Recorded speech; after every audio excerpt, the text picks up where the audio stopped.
Hello, everyone. I'm back. This is Angela. I'm here to do a review of The Real Housewives of Atlanta, Season 7, Episode 14. Okay, let's jump right into it. First of all, this hour went by so fast. Claudia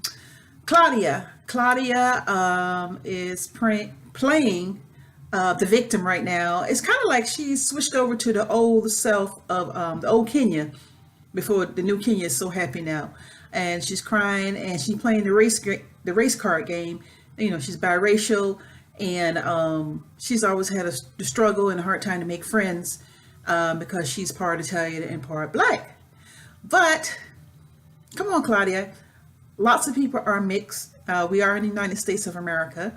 So that's going to get old pretty fast if it hasn't already gotten old. So don't keep crying the race game that people don't understand you because you're interracially mixed or biracial mix or what have you.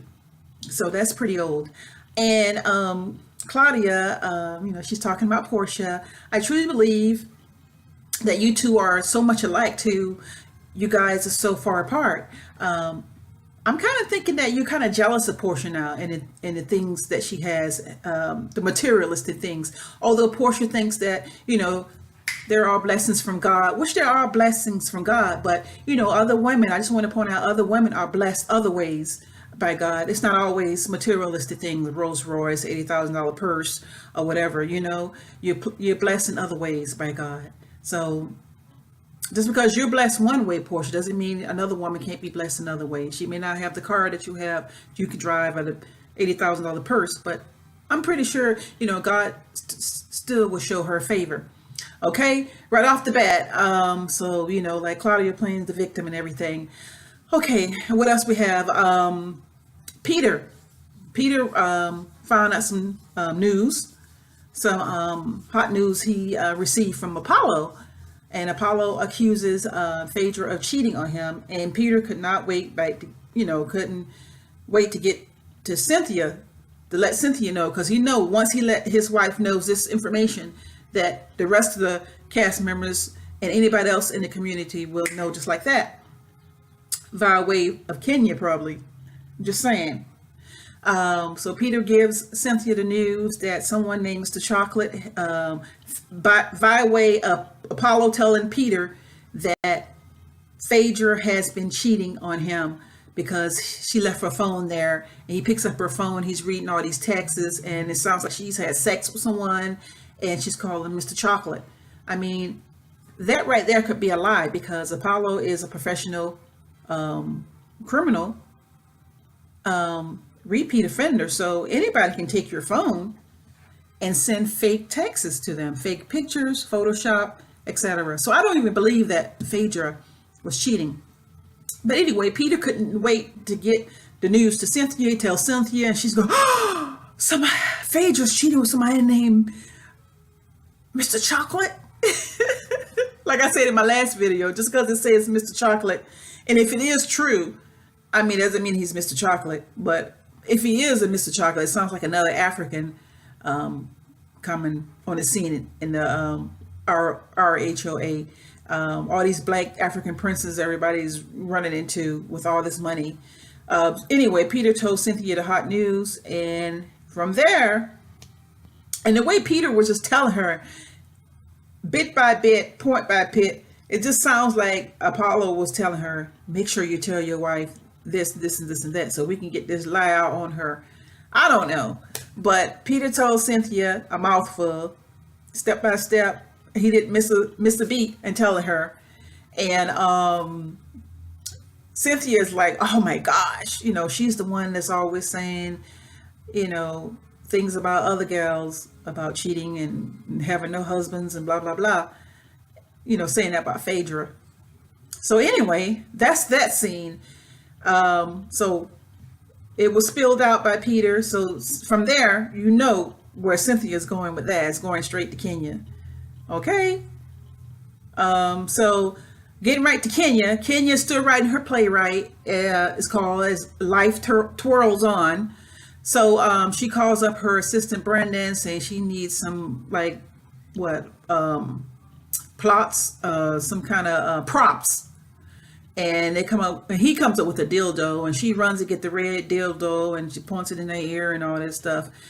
So it sounds like she's getting her playwright in the right direction. She says she hadn't heard from Roger Bob, so they're doing most of the work now in casting and everything. So it sounds like she's going in the right direction for her playwright, and it's going to be a comedy. So I can understand. Now I understand what's going on, but and she changed the title and the characters, everything. So they go over to the auditions, and there's an audition for one young lady that was in Kandi's show. I don't remember her name, but she auditioned, and then when the young lady left, Kenya's saying that she wanted her to play her older sister, and the young lady looks like she could be 10 years younger than Kenya, but Kenya wants her to play her older sister, and it's going to be awkward unless she's going to have Kenya's going to have her hair in pigtails and some kind of I don't know, dress like a teenage schoolgirl or something, because Kenya looks a lot older than her. But if you're a great actress, you can pull it off. She can probably pull it off, but I don't know why she want her to play her older sister. But anyway, that's her script and her playwright. So I guess what Kenya wants, Kenya gets. But she just didn't get Roger Bob working with her at all for this playwright. So she didn't get that. But anyway, then Cynthia shows up in full character. She's playing a Jamaican lady, and her makeup is atrocious. The hair is atrocious. I guess something that's part of the script, but I don't know about the makeup. But I think the hair was part of the script because she pulls her scarf off. But the accent is right on point. So she hired Cynthia like that, and like I said, she was in full character. Cynthia was, and she didn't really look. It was really ugly. But anyway, she did well in portraying that Caribbean accent and pulling off her character at the audition, at Kenya's audition. So that was that. And that was pretty mild, and nothing happened out of the way, except for Kenya wants the young actress to play her older sister. Okay, so that's with that. Moving right along. What else? Claudia is at work. Claudia and Porsha works for Ricky Smiley show. So Claudia is at work, and she's talking to her boss, who is Ricky Smiley, about the situation with her and Porsha, how they're not getting along. They're just like frenemies. So Ricky Smiley says that, okay, why don't we have a sit down? He wants to have an intervention. So all three of them go sit down. Porsha comes in, Ricky Smiley sitting at the head, Claudia in the middle, and Porsha's at the end, the sofa of the couch. And Ricky Smiley, wants them to get along, wants them to squash whatever they were arguing about. Really, it's the beef that happened in Puerto Rico, and Porsha's willing to let it go, give it up. But before they started intervention, Ricky Smiley asked Porsha for a piece of gum. And she said, I don't have any gum, but I got some gummy bears. And she starts shaking, oh, gummy bear, haha. And then Claudia says something like, what is this? This grown woman, is she a 5-year-old something with gummy bears? So Claudia starts, not right there, but on the offside, jabbing at Porsha. Claudia is pretending like she wants to squash it. She wants to be friends with Porsha, but then again, she says all these horrible things and start beefing things up again. Porsha says she wants to squash everything, and Porsha actually said that they don't even see each other at work. They don't even see each other. Just like they're in passing, okay? Maybe somebody works at night, the other person works in the day, but they're in passing. So, and Claudia says she wants to squash it, put it behind her. So they all put it behind them. And Ricky Smiley said, come on, everybody hold hands, get in a circle and hold hands. Let's pray about this. And Claudia goes again, what is this? This feels weird. Not right there, but on the offside. And she's not feeling it, but she goes ahead and play along with it. And when they get through saying some little hymn or prayer, and everybody says amen. And that's pretty much it. But I got a feeling that Claudia is not through with this. She is not through. She's going to come back because she does not, I tell you, she does not like Porsha. She's very jealous of Porsha, and she keeps bringing up how Porsha acquired all these materialistic things. Rolls Royce, $80,000 purses, jewelry, beautiful dresses and high heel shoes, nice weave hair, everything. So she's nitpicky about that. And she wants to keep throwing that in Porsha's face. I know why. I know why she wants to throw it in her face, because Porsha plays she's the sweet girl, and everybody should automatically just love her, and just because what she's been through with her divorce with Cordell. But that's not the case. Claudia doesn't agree with that. I mean, Porsha, you're clearly sleeping with a married man. You're breaking up someone's marriage, and that's what Claudia's keep throwing in your face. I know other viewers may not agree with me, but I agree with Claudia but it's not Claudia's place though. But maybe she just feels strong about that. Okay, so I don't know. I don't know if they're ever going to be friends. Anything. I don't know if it's really squashed, because I think there's going to be some more beef, and I think it's going to be riled up enough. There's going to be another weave, hair pulling, or there's going to be a fight real soon, because the reunion is going to be a mess. And for what I'm reading in the news, that Porsha is fired, because if I'm reading that in the news that Porsha is already fired, that means that there was another hair pulling or some slapping, or somebody threw a drink or something in somebody's face. Something has gone on. Okay? All right? Just watching, you'll see. Okay, let's just get right from that point. Let's get the point to Apollo.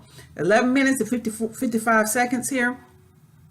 Apollo goes berserk when he comes home. Phaedra is changing the locks. The locksmith comes over.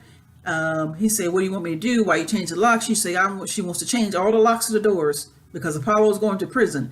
Another gentleman comes over. He starts reprogramming the garage door. Phaedra said, because she doesn't know what Apollo did with his garage door opener, who may have it out there in the streets. Okay, if Apollo comes there, he's acting a fool. I can tell that Apollo wants to just smack her. But all the cameramen are there, and the police are probably parked right around the corner.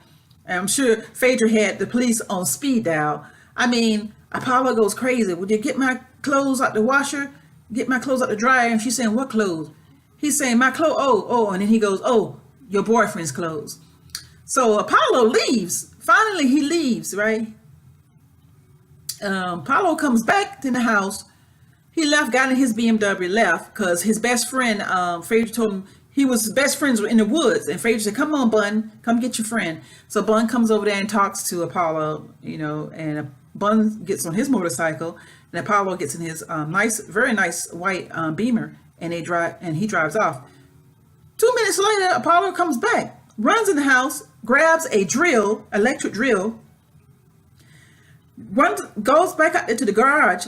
I thought he was going to put the drill in Phaedra's head, but he puts it behind his back, arm down, and he's whispering in her ear, don't call the police on me. I thought he was going to drill her or something. I thought something drastic was going to happen. And she said, oh, I'm not going to call the police on you. She kept her demeanor. Me, I would have called the police, the SWAT team, everybody on him, because this guy is a felonist, and he should have been checked already into the prison, but he hadn't. He was running there, poking around the house, acting insane and stuff. The kids went there because apparently he had acted out off camera enough to where Phaedra had to go live in a resort, and the kids were with their grandmother somewhere. So, now in the news, they're saying that Apollo didn't report to prison. He is in prison. And somehow the news has retracted itself, because he reported back in October, November. And this is all old news, like I said in my last vid. And it's interesting. It's very interesting. This was a 1 hour that I did not want to end so fast. And that's basically it. I want to sum this up before 15 minutes. My mini review of The Real Housewives of Atlanta, season 7, episode 14. And I don't know if I left anything out. If I did, so what? But that's basically it. I can't wait to next Sunday because it looks like it's going to be a fight between Kenya and Phaedra. So stay tuned. Thanks for viewing. Please make some comments and subscribe to Air Harness TV.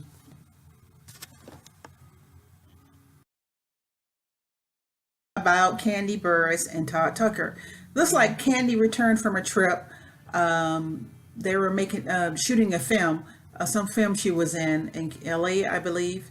And I'm not sure where she was at. But she started confiding in her friend Carmen, and she was saying how her and Todd got in a disagreement about a question she had about acting. And Todd did not want her to go ask a more experienced person on the set about the question that she had. So he just pretty much want her to take his word for the answer he gave her for her question. So that kind of upset her, and she continued to confide in her friend and saying that, you know, they're growing apart, and they only have sex once a week. And Todd gave her a question as to if she was herself, how would she answer herself? And she told him that if she was herself and had to answer herself, she would say that she'd either be in counseling or headed for divorce court. So that's not a good sign between them. They're married less than a year. And I don't know if this is all script or not, but to me it seems real, because Kandi looks pretty real when she talks about him, serious. And so it sounds like they're being they are already experiencing some unmarital bliss right now.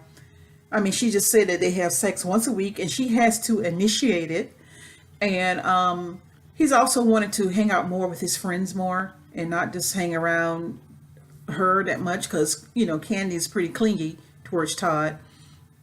And that's pretty much with that. It looks like they're having some marital problems, and that's